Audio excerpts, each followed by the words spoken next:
Seated in this historic venue,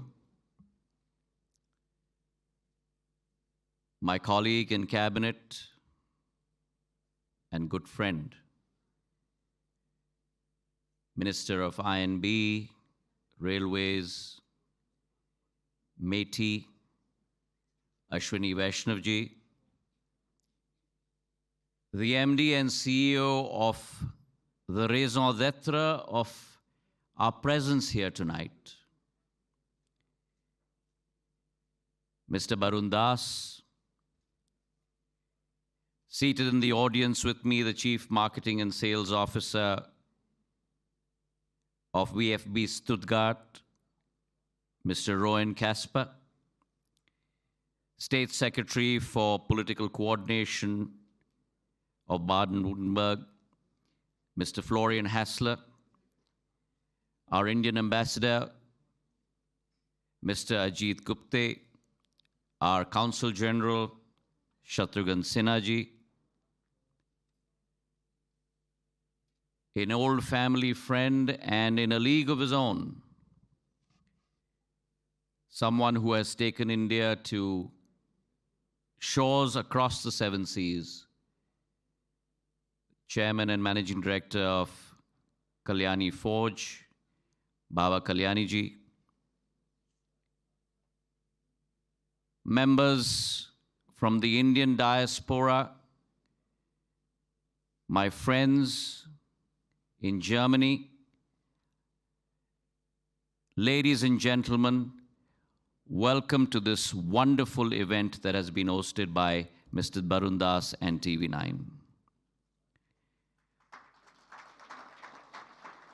I was ruminating while coming here that it's probably the first time in the history of not only Indian media, but probably media worldwide, and I stand to be corrected, that an event of this magnitude scale is being held at a historical MHP arena, the Temple of Soccer in Stuttgart. And what does this tell you? This conveys many stories. The first being a sports person myself, and as Mr. Kasper said in his address, sports is not only a physical activity. Sports involves camaraderie. Sports builds a team. Sports builds partnerships. And sports promotes relationships between people. And therefore, it's only apt that when a confident India, a nation rooted in 5,000 years of civilizational history, now arriving on the global stage, takes a foot forward, it's only natural that it will be a striker's foot, but it will be a team effort. And therefore, I must congratulate Varun Das ji. He has, in his own way, with TV9, started an epoch-making trend. I have seen this stadium many a time on television screens. But it's due to him that today the confluence between sports, between people, between cultures, and between civilizations is taking place on this stage in Stuttgart. So let me start by saying Guten Abend, Namaskar. My address today is going to talk about our countries, our histories, our civilizations. My colleague and good friend has talked about India's story. But we are gathered here today under this umbrella as two distinguished countries standing side by side on the global firmament. One, in the heart of Europe, that is an economic powerhouse. And the other, on the southern side of the globe, that today has risen as a beacon of hope, a beacon of reliability, a beacon of trust, and a beacon for the world to look upon in the form of Bharat Mata, my India. One that, as Mr. Hassler talked about, not only your state, sir, but Germany,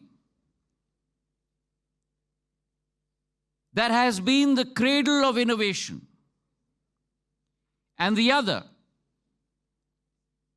the validator of all of those inventions in the form of India. One that is well established as a formidable player, and the other that today has arisen as an emerging player in the new international world order. And therefore, together, Germany and India present that impeccable force of global good.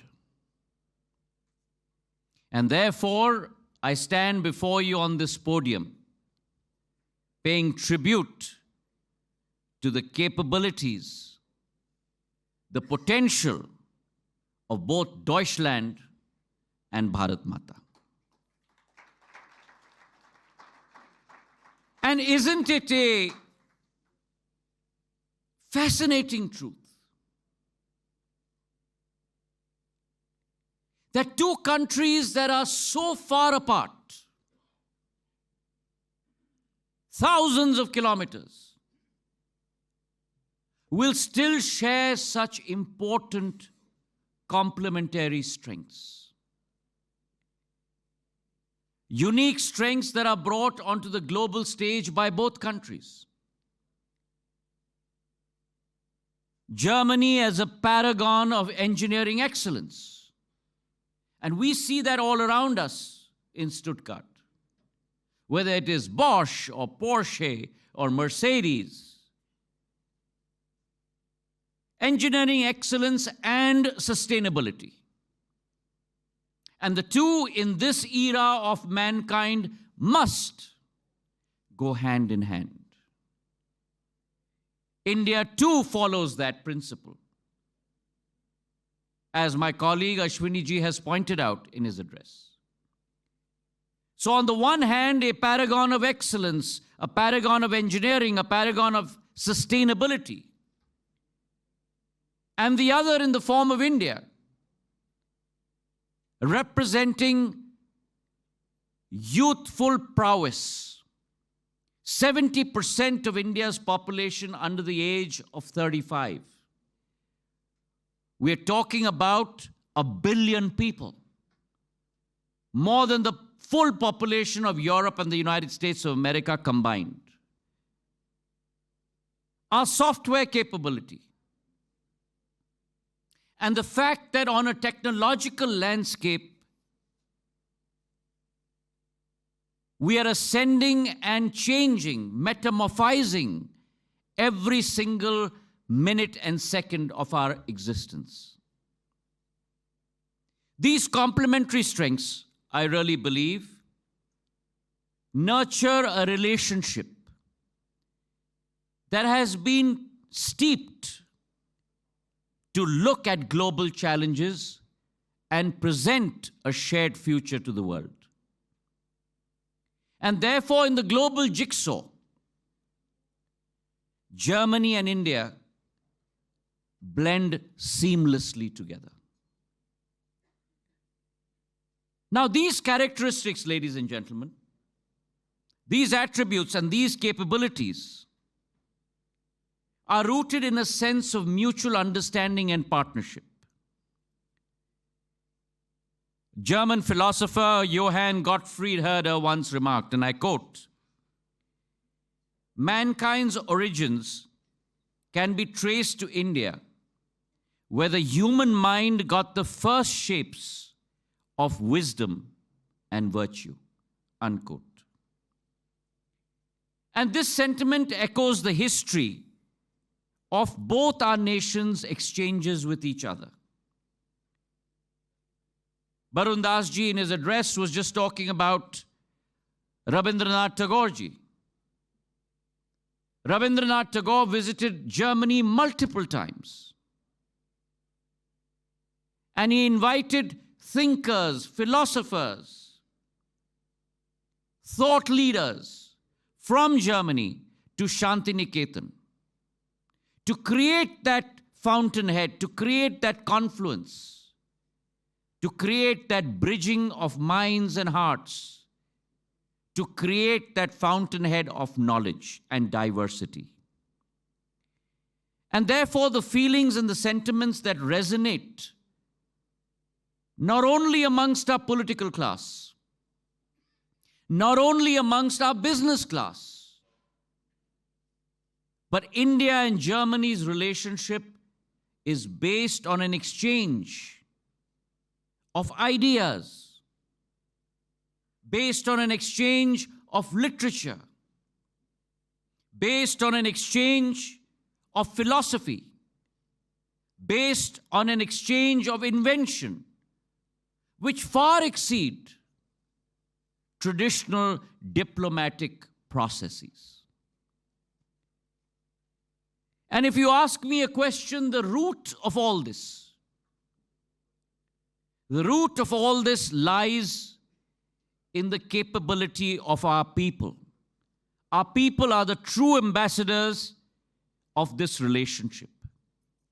The Indian diaspora, the biggest in the world at over 25 million, stands as a vibrant testament to India's global spirit. Limited to only a few hundreds in the 1920s in Germany, today they are close to over 250,000 in Germany. And besides, we are backed by a vast skilled workforce ready to meet the demands of modern economies across the world. Whether it's in the automation industry, the manufacturing industry, in IT, in nursing, across the board, a multitude of opportunities where Indians are not only visible, but Indians are invaluable. Indians help in forging new paths of collaboration between people, grounded in our strengths. And India's dynamism, with its vast engineering commitment and capability, meets Germans' expertise, both in precision, in design, and in quality. And therefore, the 50,000 students that today are immersed in scholastic pursuits in Germany form a very, very key bridge to this relationship. The faith of Germany in the capacity and capability of our Indian talent stands on 4 pillars: democracy, demography, data, and demand, both powered by technology and our infrastructure. In the last decade, under the leadership of Prime Minister Narendra Modi, India has transformed. India has covered ground that she was not able to cover in the 6 decades prior to the last decade. Some of the statistics that my friend Ashwini ji portrayed amongst all of you, whether it's the area of airports, the area of highways, digitization, the area of telecom. India has transformed herself over the last decade. And it is this transformation. If you take the area of telecom alone, the fact that we've gone from 250 million internet users to 970 million. In the area of broadband, from 60 million users, 15 times to 924 million. Over 1.16 billion mobile subscribers. And mind you, while we look at that exponential growth, across that inflection point, costs have dramatically fallen. 1 GB of data that would cost close to $3.4 today costs close to about 11 cents. Voice that would cost 50 paise a minute today costs only 3 paise a minute. That's the capability and the size of transformation that India has gone through. And today, that transformation is seen by German companies that are in India. Take the example of Mercedes-Benz. When Mercedes-Benz first entered the Indian market over 35 years ago, they described their strategy in terms of strategic patience. Today, Mercedes is the largest luxury car manufacturer in India. And this also speaks to the arrival of Indian consumerism, which today has become sophisticated, has become advanced, has become discerning. And therefore, I do believe that if you look at the Indian market, which opens up tremendous opportunities for German innovators, German entrepreneurs, German businessmen, German startups, not only to make in India, but as Prime Minister Modi says, make in India, but make for the world. And I see 5 pillars on which this relationship can be strengthened. The first, bilateral trade. We are today at close to $26.5 billion in terms of bilateral trade. Germany is one of the largest FDI investors in India. Over 2,000 German companies today are present in India with an investment of greater than $15 billion. And leaders on both sides, Prime Minister Modi on one side, the German Chancellor, His Excellency Scholz, on the other, have been working assiduously to increase that exchange. The 7th IGC that was held in India was tremendously successful. And our German Chancellor, His Excellency Scholz himself, started off the German Incubator Accelerator program in India, by which Indian companies could enter the German market. The second pillar is the collaboration in the defense sector. The Indo-Pacific, no longer the Asia-Pacific, but the Indo-Pacific, security, peace, and tranquility is mandatory in that area. And many Indian startups in the defense sector, many Indian companies in the defense area are today venturing forward. And that collaboration between Indian and German defense manufacturers can give a great fillip to international new innovation in the days to come. The third,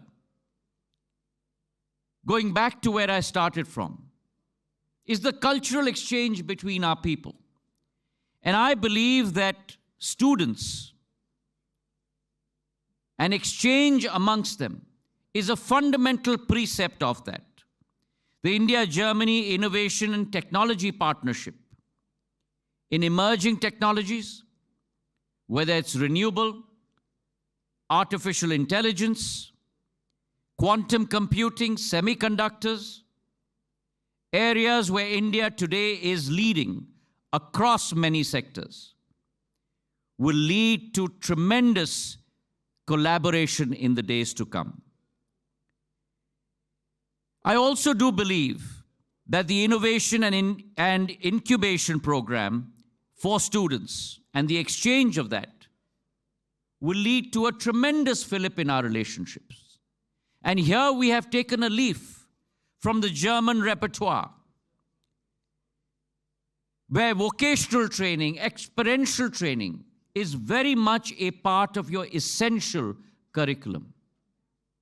This year in the budget, the Prime Minister has heralded the Prime Minister's internship scheme in India, where 125,000 students in the first year will get to experience internships with the top firms across the length and breadth of our nation. The final pillar is our commitment to sustainability. Sustainability is a key word embedded in our systems today. And I'm glad to inform you that India has stepped ahead on that front.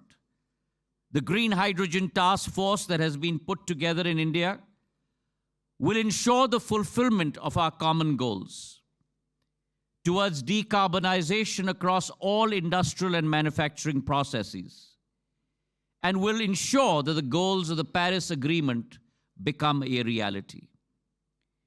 The Indo-German Green and Sustainable Development Partnership will also ensure that that commitment bears fruition. An investment of close to 3.2 billion euros have been invested in that relationship. So as we conclude 25 years of our strategic relationship, it is imperative for me to describe the Indo-German partnership as a living bridge. A living bridge that unites the world's two most dynamic countries. A bridge that is not built on steel or stone, but built on shared beliefs, ideals, and values. Our connection is also the people, the ideas, and the values that empower each other and, in turn, the world. Marching forward over the next 25 years, the greater promise of both countries to fulfill milestones in their individual national journeys. India on her path to promote and to gain and to become a Viksit Bharat, and Germany celebrating the centenary of your Federal Republic. Together, our nations can write a new chapter of global progress. As we embark upon that promise and that journey, we hold close to ourselves the spirit of Vasudhaiva Kutumbakam. The world is one family. This vision of unity and shared responsibility is now more relevant than others. Let me thank TV9 and Barun Das ji and the government of Germany for creating this opportunity, which will stand as a testament that when two countries unite, when innovation and progress unites, it sets upon a path, a beacon for the world to follow. Danke schön. Thank you so much.